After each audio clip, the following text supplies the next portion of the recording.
The clock is ticking. We are in the final hours now of the My Time at Evershine Kickstarter. They are so close to reaching 2.5 million, so today we're going to go over a few more details. Stay tuned as well for an unbelievable reveal about our favourite secret bachelor, Victor. Let's not waste any more time and let's get right into it.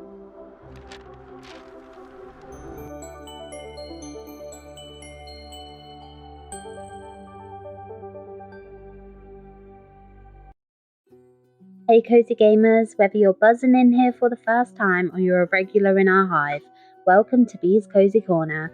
I'm Bee and I'm thrilled to have you here today.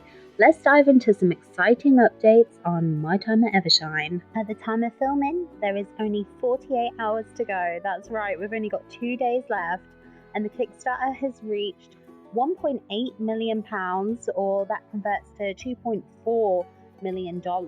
If you've made it here but you somehow haven't heard of My Time at Evershine before, it is the third game in the My Time at series, following My Time at Portia and My Time at Sandrock, but this one takes place 3 years later, and instead of being a builder, we will be the governor of a new settlement on the fringes of the Free Cities.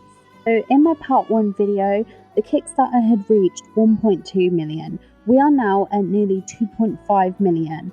What this means for us is that we have now unlocked some more stretch goals. So the first one is a visitor from the past. Builder from Sandrock will visit Settlement 2 with Logan for a story quest. You'll be able to adjust their appearance, name and relationship, essentially customizing them to be like your character from Sandrock. Next, we're getting adjustable height and build, and they showed us a little sneak peek of what that looks like. You'll also be able to adjust their age, add wrinkles, and tweak specific features like arms, shoulders, and thighs. This is a very welcome feature. I'm sure many can relate and agree that we're not all skinny arms. We've also achieved the expanded wardrobe and outfit preset, so we've unlocked 20 new outfits for male and female characters. You can choose outfits for their look, keep the stats of your preferred gear, save multiple outfit presets, and preview them in stores before purchasing. Now for the final goals we haven't yet reached, at 2.5 million we'll get rival romance. At least 2 non-core romanceable couples will have their own unique storylines, and some may even form families. Similar to Sonia and Albert in Portia, you'll have quests to help develop their relationships, or you can choose to pursue them yourself. This will of course be a choice you can make depending on your preference. If the player ignores the quest or picks no, it will go nowhere. So while I understand some people may not be into the rival romance, it's still totally up to you as a player whether you initiate that quest or not, and the devs have confirmed this. They also said if we reach this goal, the game will not go into early access on Steam.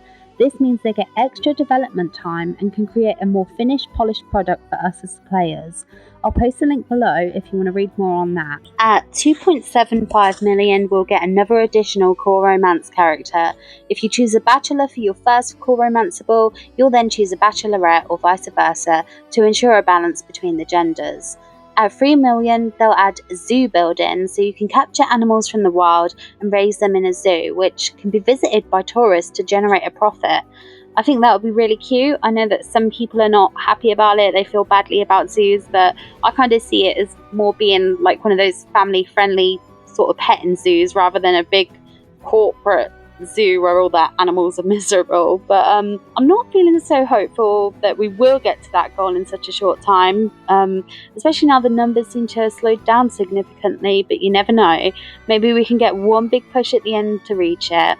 Also, for this goal, after the full release, the first free update will drop 5 brand new side quests for you to dive into. At 10 million, look what we have, a Portia remake. Remake My Time at Portia with Evershine's art style and quality of life designs.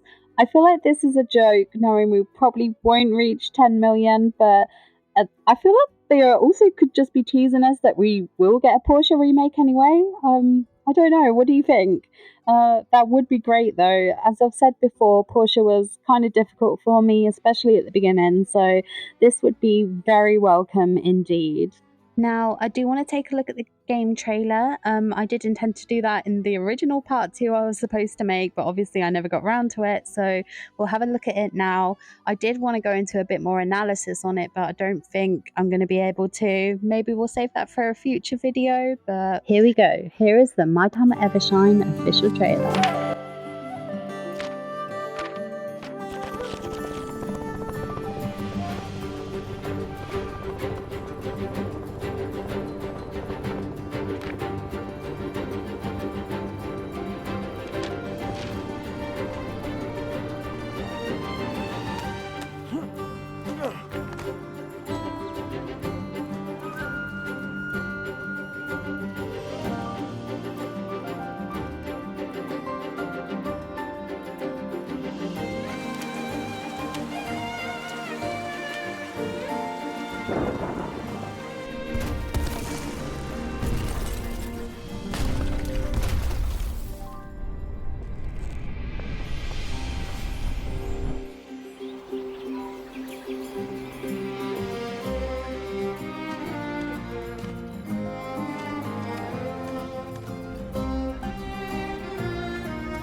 There we go. That is the trailer. What do you all think? So exciting. Every time I see it, I get so hyped for this game.